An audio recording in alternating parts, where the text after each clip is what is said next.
Quem creu em nossa mensagem e a quem foi revelado o braço do Senhor? Ele cresceu diante dele como um broto tenro e como uma raiz saída de uma terra seca. Ele não tinha qualquer beleza ou majestade que nos atraísse. Nada havia em sua aparência para que o desejássemos. Foi desprezado e rejeitado pelos homens, um homem de dores, experimentado no sofrimento. Como alguém de quem os homens escondem o rosto, foi desprezado, e nós não o tínhamos em estima. Certamente ele tomou sobre si as nossas enfermidades e sobre si levou as nossas doenças. Contudo, nós o consideramos castigado por Deus atingido e afligido. Mas ele foi transpassado por causa das nossas transgressões, foi esmagado por causa de nossas iniquidades. O castigo que nos trouxe paz estava sobre ele, e pelas suas feridas fomos curados. Contudo, foi da vontade do Senhor esmagá-lo e fazê-lo sofrer. E embora o Senhor tenha feito da vida dele uma oferta pela culpa, ele verá sua prole e prolongará seus dias, e a vontade do Senhor prosperará em sua mão.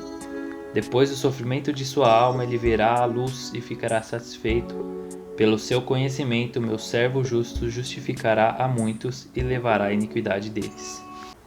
Esse aí é Jesus.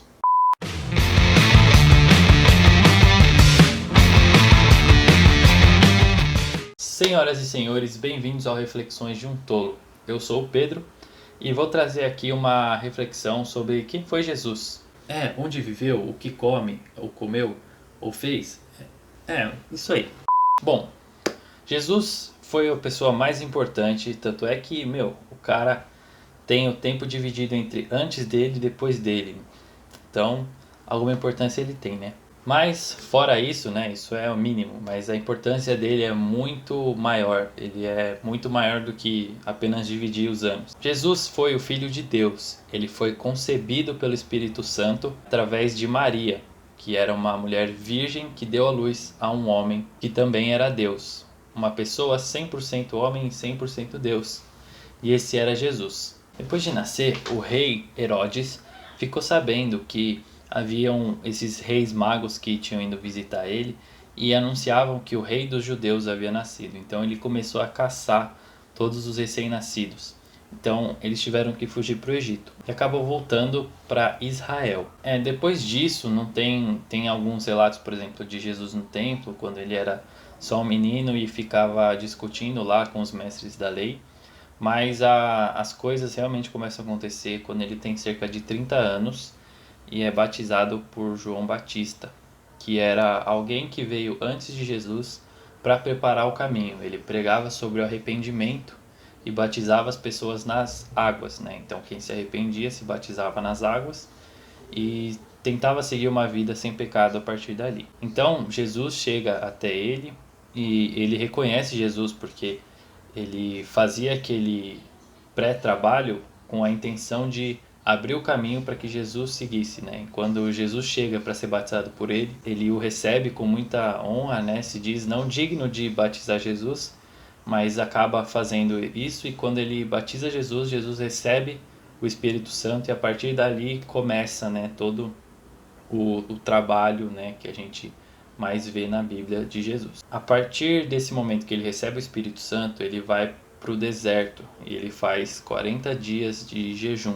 Nesse tempo que ele está no deserto, ele é tentado pelo diabo, que tenta ele nas coisas mais, digamos, básicas. Primeiro, ele começa tentando ele sobre comida, tenta ele para demonstrar, né, o seu poder e o seu domínio. Mas Jesus soube passar esse tempo, soube suportar essa tentação, ele venceu a tentação do diabo e depois voltou. Quando ele voltou, ele começou a trazer as mensagens sobre o reino de Deus. Então, ele falava muito sobre como era o funcionamento do reino de Deus e como era o acesso a esse reino. Ele não veio para falar tanto sobre vocês têm que seguir a lei tal, a lei tal, a lei tal. Ele veio para mostrar que a lei não é tudo e que se viver somente pela lei acaba ficando sem sentido. Então ele trouxe um novo olhar sobre a lei, um novo olhar sobre a vida e o que as pessoas deviam fazer para alcançar a vida eterna. Não era simplesmente seguir todas as leis ou todas as regras que existiam, mas elas tinham que saber olhar para Jesus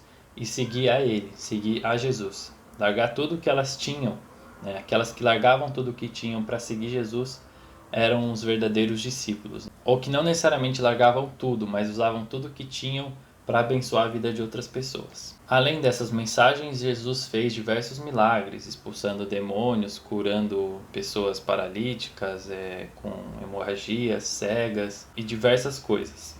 Jesus se dizia como filho de Deus. Os seus discípulos que estavam próximos dele reconheciam isso e sabiam e tinham a certeza de que ele era filho de Deus. Mas existia uma espécie de partido dentro lá das sinagogas, dentro do que os judeus pregavam, que acreditavam puramente na lei, puramente nas profecias ou puramente no que estava escrito, e eles achavam, né, imaginavam que o Filho de Deus ia vir não como homem, sei lá, fazendo milagres e só falando sobre o reino de Deus, mas como alguém que ia já chegar instaurando o reino e tomando o poder. Mas não era bem assim que as coisas tinham que funcionar, então eles acabaram ficando contra Jesus porque viam ele como um falso Deus, um falso filho de Deus. Apesar de que Jesus sempre demonstrou seu poder e a sua sabedoria, e sempre deixava os caras meio que humilhados, assim. Tipo, os caras tentavam, assim, de verdade, eles tentavam mesmo, mas Jesus, mano, era muito...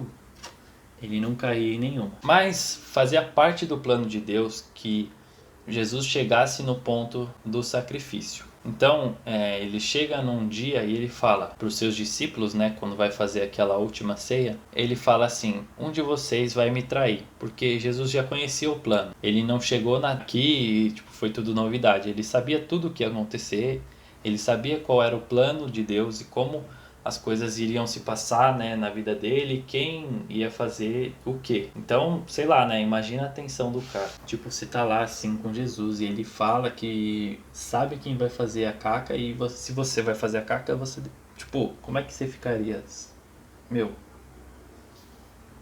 Então Jesus ele acaba de certa forma se entregando e sendo preso pelos guardas romanos que foram convencidos de que Jesus era um criminoso que se intitulava o Rei dos Judeus e que queria incitar uma revolução contra Roma, que era um império que estava, né, comandando ali a região de Israel, que tinha lá seu exército e tinha colonizado, assim, de certa forma. Não sei direito se é colonizado ou qual é a expressão, mas tipo, eles mandavam lá na quebrada. Então, o que acontece é que o povo acaba pressionando e Jesus acaba sendo condenado. Quando Jesus é condenado, ele sofre horrores, né, sem ter feito nada. Tipo, ele não cometeu nenhum crime. Ele não fez nada, tipo, nada de errado criminalmente e nem moralmente, assim. Ele nunca mentiu pra ninguém, ele nunca enganou ninguém, ele nunca xingou ninguém, tipo, ele nunca fez nada de errado, sabe? Ele não cometeu nenhum pecado. E ele foi condenado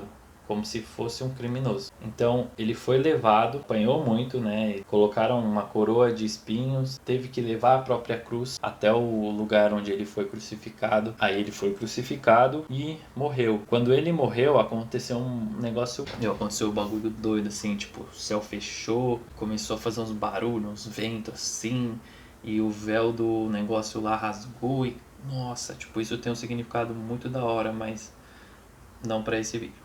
Então, imagina, pô, os caras que prenderam Jesus lá e viram tudo acontecendo, eles ficaram tipo... Jesus morreu, foi sepultado dentro de uma caverna lá, colocaram... Era um costume, né? Eles tinham tipo uma caverna, colocava lá o corpo, fechava a pedrinha e depois de um tempo eles entravam lá para ver. Só que bem no terceiro dia o que aconteceu foi que Jesus ressuscitou. Depois de ressuscitar, ele chega nos discípulos e fala: olha, aqui estou eu, não tenho medo, podem tocar em mim, vejam que sou eu mesmo, voltei aqui para vocês verem com seus próprios olhos. E ele conta que tudo o que aconteceu foi para que se cumprisse a palavra de Deus, porque existiam profecias dizendo que o Cristo viria e sofreria. Aquilo que eu li lá no começo do vídeo, né, falando sobre ele ser transpassado pelas nossas transgressões e moído pelas iniquidades, significa que ele estava carregando o peso de todo o pecado dos humanos e ele tinha que pagar esse preço. E a morte dele na cruz, a humilhação que ele passou e a vida que ele levou de não ter pecado, fez com que ele cumprisse essa promessa. Lá em Isaías 53 está escrito também, ele foi como uma ovelha vai pro abate, sem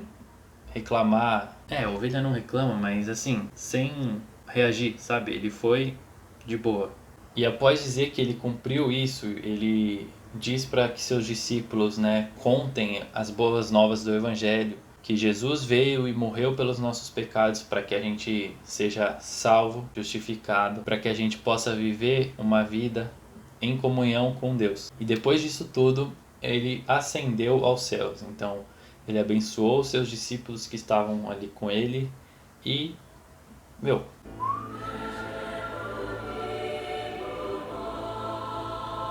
só a imaginação mesmo.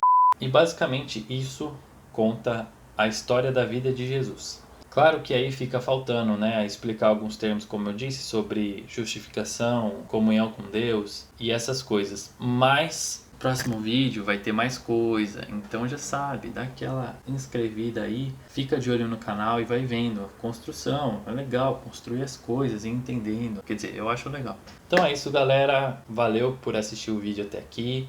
Se você gostou, deixa o seu like, se não, deixa o dislike, comenta aí o que pode ser melhorado, comenta se vocês concordam, comenta se faltou falar alguma coisa. É claro que aqui é um big resumo de um cara que fez muita coisa, né? Então, claro que não deu pra explicar tudo direitinho, mas o principal eu acho que foi passado. Então, se inscrevam, fiquem de olho no canal, porque vai vir um próximo vídeo e que vai falar mais coisas, que vai pegar um pouco do que a gente já viu até aqui e vai construindo, né? Vai fazendo sentido. Então é isso, galera. Deus abençoe todos vocês e é nóis.